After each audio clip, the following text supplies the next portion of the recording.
Hello, welcome back to Football United TV. I'm your host, Matt King. We're back with Eric, speaking in Madrid. Chelsea fan, how are you doing, Eric? Very well. Thank you for asking. How about yourself? Doing great, mate. And of course, as you can see to my right-hand side, we've got Bills. You know him too. Hello. Yes, sir. Yes, sir. How are you doing? A bit disappointed, more than a little disappointed with the result today. But in general, life is good. Stinking hangover. All right. Fair. That's why I sort of shriveled like this. Well, it was a really good day for me yesterday. Anthony Joshua winning the fight and Man United winning 2-1 against City. Great result. But obviously, Eric, for you, it was a little bit disappointing too, wasn't it? It was a little bit of a disappointing result, but for me, I'm still optimistic because I look at the team and I look at the lineup, and most of these guys are all under 25. You know what I'm saying? To where this is their first round of the Premier League. This is their first year in the Premier League, and so it's a new battle, a new kind of adventure for them to try and go up against the big dogs that they've grown up watching. Now it's their opportunity to prove themselves. And for me, watching and seeing the form that they've been able to break out to and break through as real, like, okay, we're proving ourselves and proving our point, because for a while Chelsea didn't allow our youth team to be able to do this. So now that we've got our wheels under our belt, now that we've found our foundation, these guys are actually proving themselves. 3-1 under a new manager for Everton, so they've got that, because Everton's a quality team. There's no reason Everton, for me, should be sitting in the bottom three. I'm sorry, Everton in the last, with the quality, with the amount of money that they've spent, they've been off to a rough start. And I think that the refreshing of having a manager going into Everton's house was not an easy thing, with a bunch of kids who are coming off of a tiring and Champions League of Valencia, City the 3 days before that, you know what I mean? And you could see it. I was actually at the Champions League match, and it's different when you're actually there and you can see the fatigue of some of these players. I was watching particular Pulisic. He was really great, fantastic player. He's been a breakthrough player, never really had a doubt in him. I mean, it was big for him to come in and do what he's done. He's definitely broken the barrier of okay, America. This is the Captain America kind of guy. And the thing is that you look at somebody like that, and he looked tired. He generally looked tired. So you have the expectation as a fan, and being a footballer myself, I'm like, I can relate to it. I can see that, and I can say, all right, the man's tired. And you look at Willian. Willian's not the same Willian as when he got it. And these are key players, I mean, especially in Champions League. And then City the week before. I don't think we actually started Pulisic against City. I think we may have. I have to look up the lineup, but I want to say Pedro came in at some point in that game. So Pulisic didn't even play that game because we knew we had to rest him for Champions League. So the result this weekend, at the end of the day, I will say I looked at it and I was like, okay, if we can pull result for Champions League this week, then I'm a happy Chelsea man. I am, and I'm not going to be disappointed in my team, even if we don't, because they've put in a shift. I mean, based on who we have in the lineup and what we've done with a bunch of kids and a new manager that's breaking through, I'm a happy Chelsea man. I am. And also, man, do you think Chelsea had been playing better than everyone had expected? Absolutely. They'd earned the right. They'd almost earned the right to a bad result. Is going to happen at some point, regardless. Mm-hmm. And I say fair play to them. Yeah. Yeah, and you got to take your hat off to them. I'm not, even as a Chelsea supporter, I went into the season, I was like, I really looked at it and I was like, with new kids, when I first thought about it, there's no way we're going to be where we are right now. And honestly, that's the most amazing thing, is that they've been able to do what they've done. Tammy Abraham has scored more goals than I think he's the youngest player to get to 10 goals in that amount of games. You know what I mean? I think what he did, and wow. I'm so happy for him. For everything he did for us. Funny thing, if Chelsea had been able to buy players and had bought a new striker, I bet Abraham would be at Villa right now. On loan, probably, but I bet. So, Eric, what do you make of this? Yeah. The fact that they've halved the transfer ban now and the money as well. You know. Is that going to help out the team? I'm not sure. I think that if we fill in specific gaps, I think that for us, we need a new wing back. I would focus on that. I think our defense has been one of our, and I think we just need a bigger wing back. Marcus Alonso was doing his job excellently. And then something happened where he just didn't have his heart in it anymore. And it looked like he just dropped out. He just didn't, Who would you like to realistically get? If I could get a good left back right now, Maybe you're Roman Abramovich. I would probably try and get Nathan Ake back. Seriously, yeah. That would be my best bet. I mean, he knows the club, he knows the system, he knows it. I would try and get somebody who understands and knows how to play Chelsea ball and is still proving himself, and he's a better player. And it's not the first time we've bought back players. Like, you know what I mean?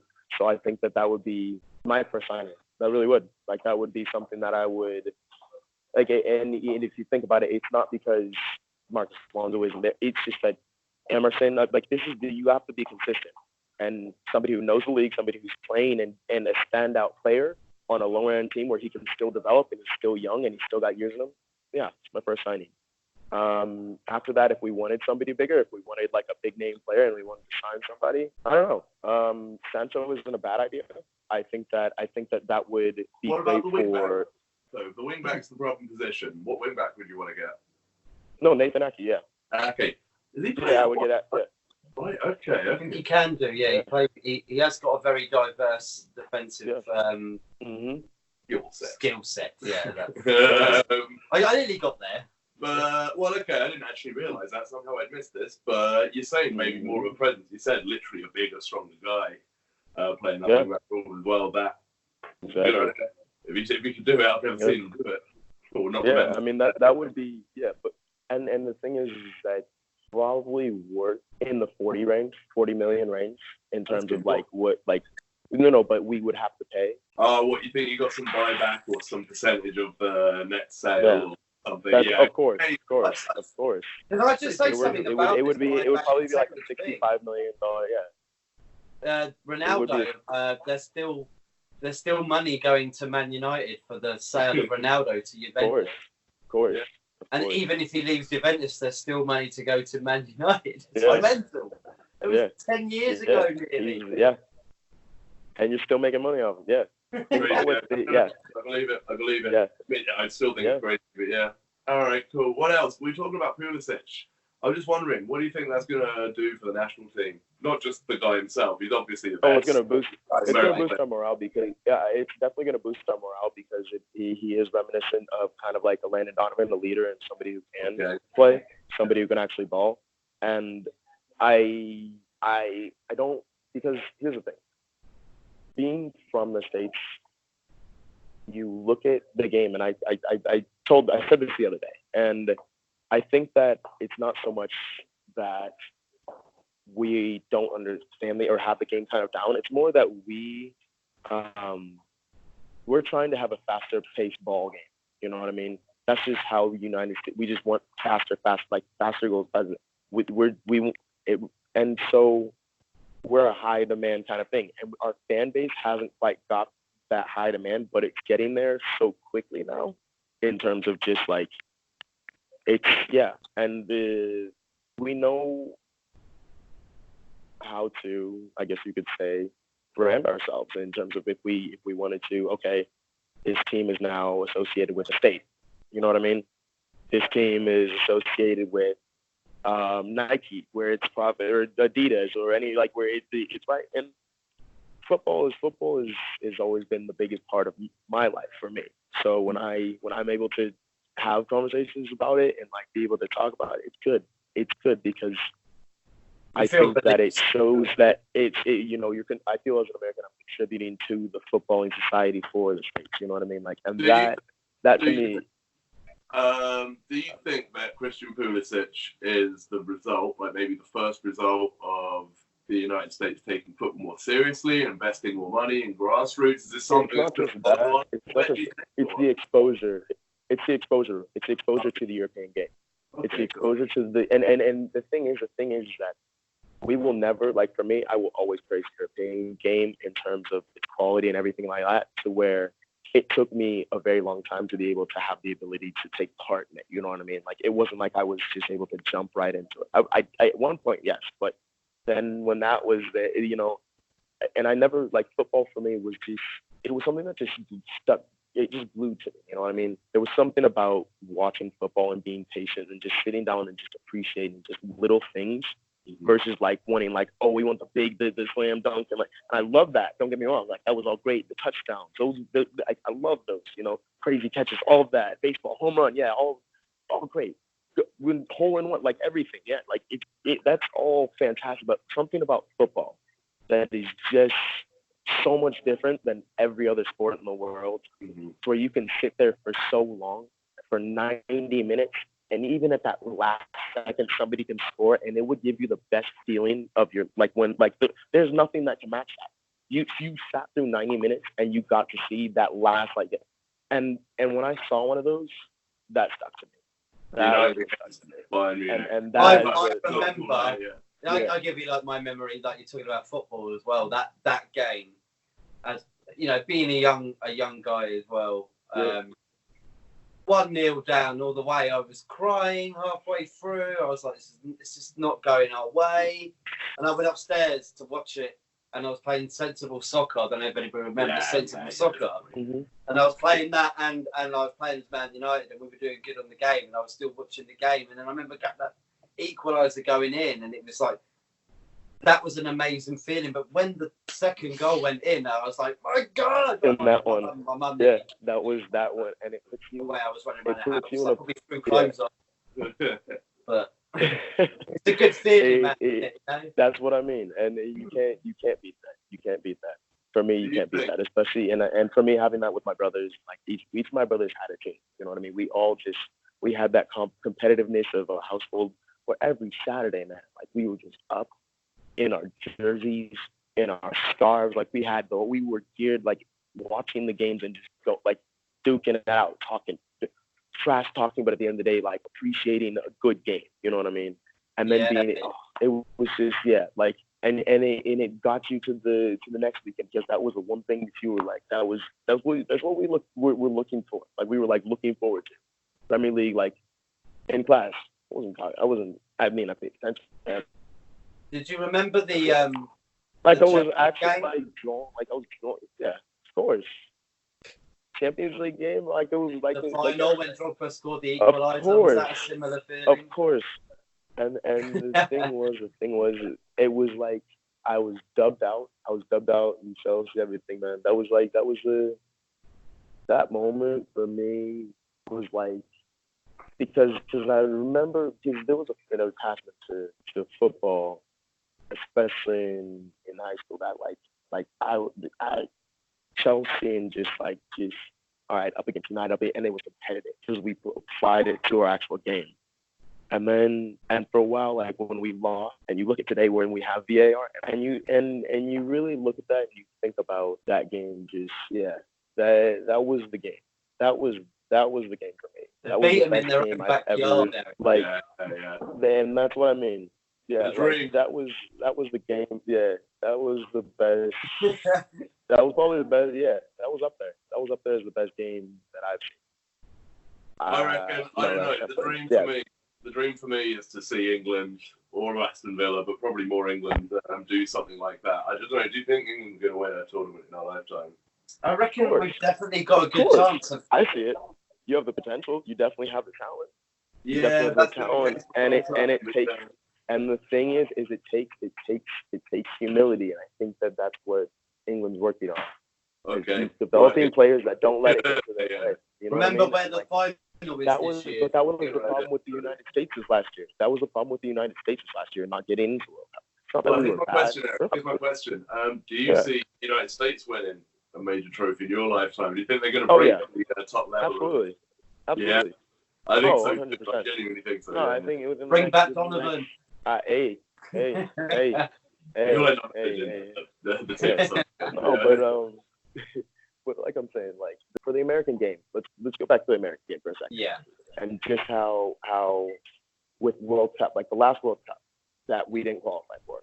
The problem wasn't necessarily that we weren't good enough to make it to an major tournament, but we have egos in the United States. We have and so when these players got back from Europe, who have like quality players, Michael Bradley, Clint Dempsey, Josie Altidore, all these guys, like, and it's not that it's a bad thing. They like when you go to Europe and you play, like you definitely have it. Like that. I'm not gonna lie, it's there. It's not that, but they paid them too much too soon. They cashed them out. They really did. They branded them out too fast, and that was a problem.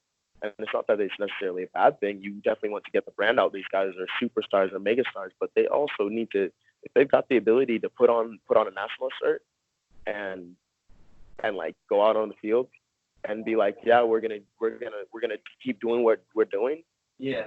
Then you're not losing these games. You're not.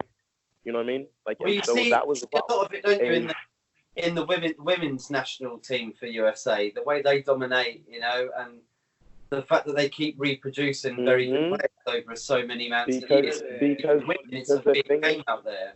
Because the women's national team doesn't just represent it represents a movement. It really is like it's an empowering movement. And I feel it, like I've nothing but respect for that. I have nothing but respect for those women. You know what I mean? Like that. No, but really, I have nothing but respect for them, because the thing is not the difference is they shut up and put up. Like, you know what I mean? They don't say anything, they just show it. And that's what it is. Actions speak louder than words. Is the fact that when they put that jersey on, they know that they're there to play. They don't say anything and they just play. And they ball. And like that is the difference. Is that we argue too much about who's this, who's that, and then we just have to silent. And the thing is, with football, it's a silent game. You sit in silence in football. You sit and you watch, and it's just like you commentate, of course, when you're in it. But when you, especially with the lads or the family, like you're in it, yeah. But when you're by yourself, you just headphones in, 90 minutes of just watching and playing. You celebrate when you celebrate, win a goal, yes. That is the best way to watch football, and that's the way to watch football. And that's the difference. That is the difference. They play in silence. They play well. They play very well. They play probably the most elegant because they're calm. They're calm on the ball. We're nervous. We're too eager to try and get forward and try. No, football is and that's what we're eager. We have that touchdown, slam dunk. We have that, like I say, and that right there is we have to find a heartbeat again in the United States men's national team. And I think that Christian is a perfect example of somebody who can spark that again. And that's where I say that the United States has a real chance of being able to prove themselves on the national. I don't think they're going to 5 years, you'll see, necessarily. Maybe. Who knows? I don't know.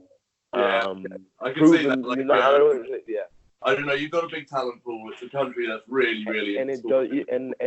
And the thing is, we have the youth system now who are integrated into the European game now, and so we're understanding. And when we put the athletes into it, and they start to get more calm and play the football, that's when it starts to. And then they teach that, and so then the future is bright. The future is very bright. The future is very bright for the United States soccer in general. And I think that the women are leading the way. And I think that the men have to look at that and have to be like, they have to look at that as an example of how to do it. And yeah, I don't know. Yeah, that's my take on it. At least. Very cool. It was cool. Sorry, I was so in depth there. So what do you make, Eric? What do you make of the weekend's results anyway? Like, and the way that things for Chelsea, Man United. I'm surprised that Arsenal isn't pulling the results quite yet, because I think that Ljungberg might be able to spark that Arsenal magic again. I mean, you saw it with United with when all was at the wheel. You saw it when Chelsea gets Lamps back. You know what I mean? Who else is a former player of the club? And Villa has it with John Terry. Or no. Well, did John Terry play there for a little bit? But it's that kind of like the old guard now. They're starting to enter that old guard kind of era to seeing like real, like, you know, like they're managers now. And that's crazy for me because these are our childhood like inspirations. Now they're on the sideline leading the way, and you know that if they can apply what they played and how they played the game, then you kind of. And so when I see that, I'm like, okay, this is gonna be cool. This is gonna be an opportunity, and I hope that they actually, in the long run, hire Ljungberg as full time. I hope that we can just and watch and see how they apply, because he's part of the Invincibles. Lampard's part of one of the best Chelsea teams, probably no, the best Chelsea team in history. And then you've got he's like you know what I'm saying? Art, yeah, like all of it, man. And it's gonna be good. It's gonna be good. You've got, I don't know, around.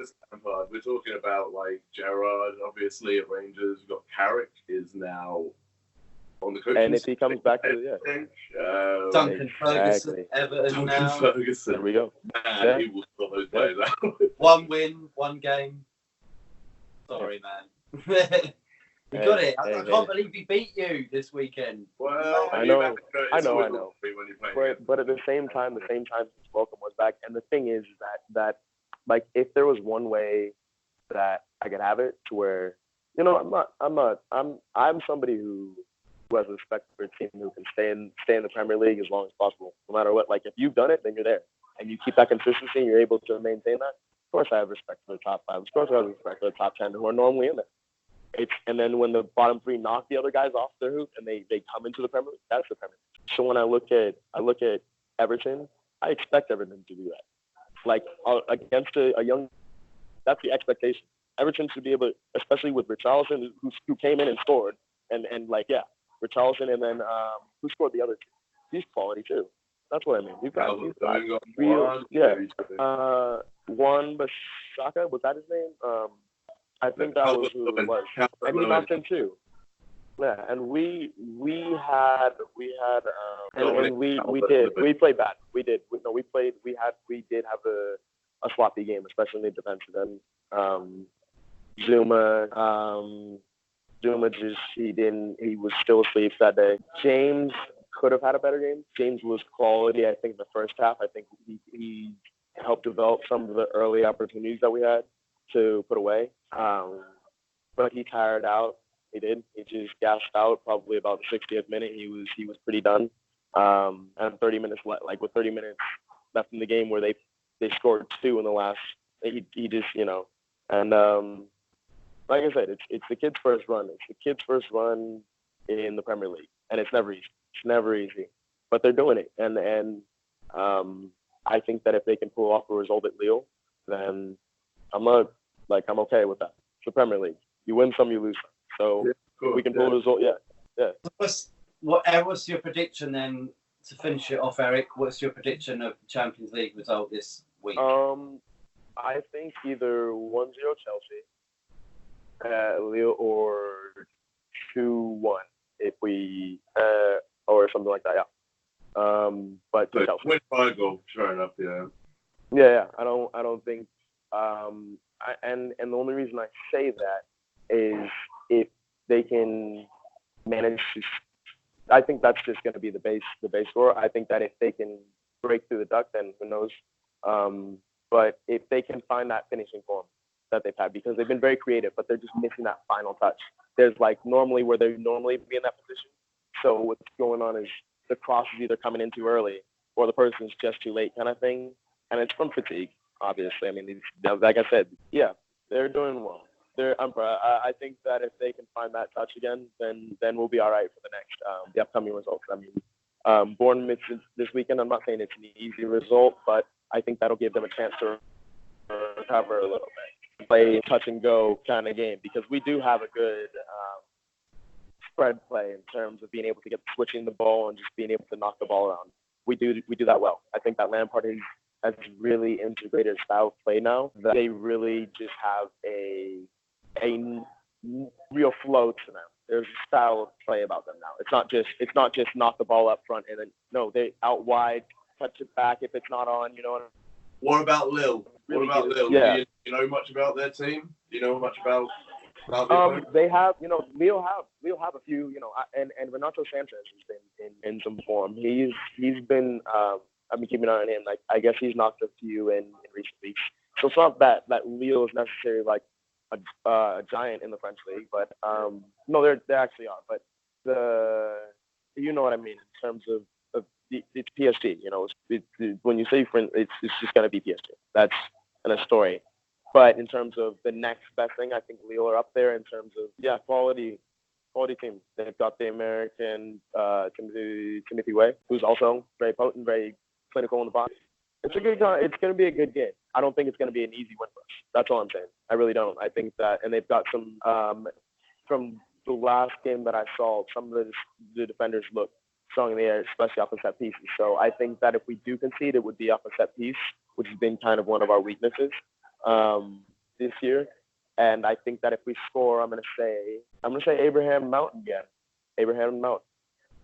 Yeah, they've been bagging them in. They've been both outstanding players. I think Ampers he's done very well for Chelsea. Either that or an assist or a goal from Really? I think those are either one of those two are gonna be a goal scorer this weekend. This week. I'm done. I need to sleep.